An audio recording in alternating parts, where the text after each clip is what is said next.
کچھ لوگ اللہ کے در کے لیے ہی پیدا کیے جاتے ہیں۔ اللہ ان کو چن لیتا ہے، کبھی رلا کر، کبھی آزما کر، کبھی تکلیف دے کر۔ وہ اپنے خاص بندوں کو دوسروں سے الگ کر دیتا ہے۔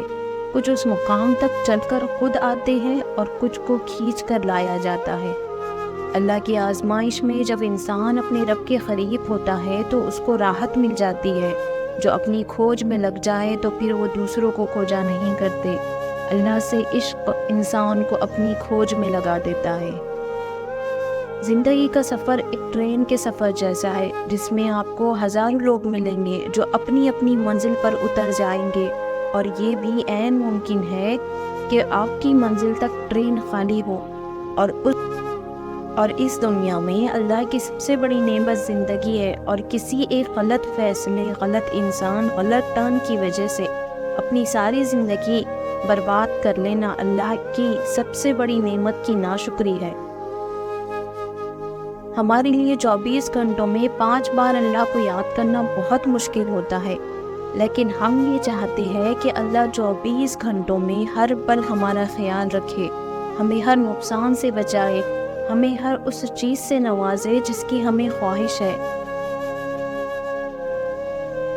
جب دکھ شدت اختیار کر جائے تو بولنے کی غلطی مت کرنا، یہ تو صبر کے لمحات ہوتے ہیں، وہ لمحے جب اللہ آپ کے ساتھ ہوتا ہے، اور وہ جب ساتھ ہو جاتا ہے تو انسان کو فرش سے عرش تک پہنچا دیتا ہے۔ دیکھو، یہ موقع گنوانے کا نہیں ہوتا، یہ تو سب کچھ پانے کا موقع ہوتا ہے۔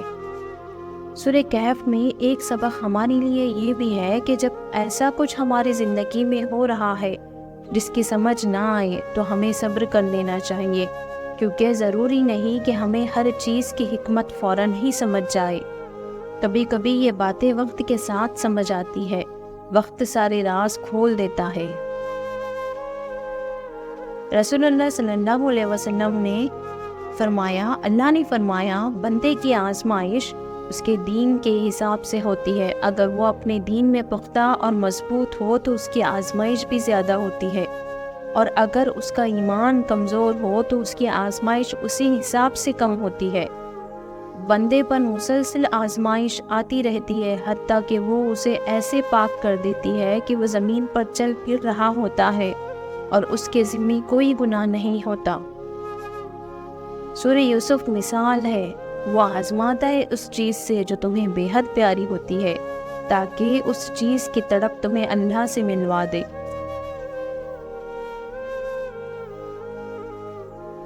جب تم گہرے درد میں سوالی بن کے اللہ کے سامنے جاتے ہو، جب تم بے بیاں خاموشیاں لے کر اللہ سے فریاد کرتے ہو، جب تم اپنی خطاؤں کی ٹوکری لے کے اس سے رحم کی بھیک مانگتے ہو، تو وہ تمہاری ساری رحمت سمیت کے تمہارا استقبال کرتا ہے،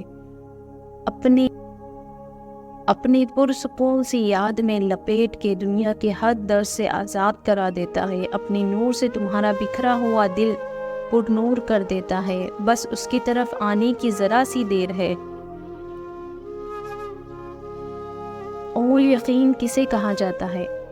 اللہ پر یقین کرنے کے لیے وجہ کی ضرورت نہیں ہونی چاہیے۔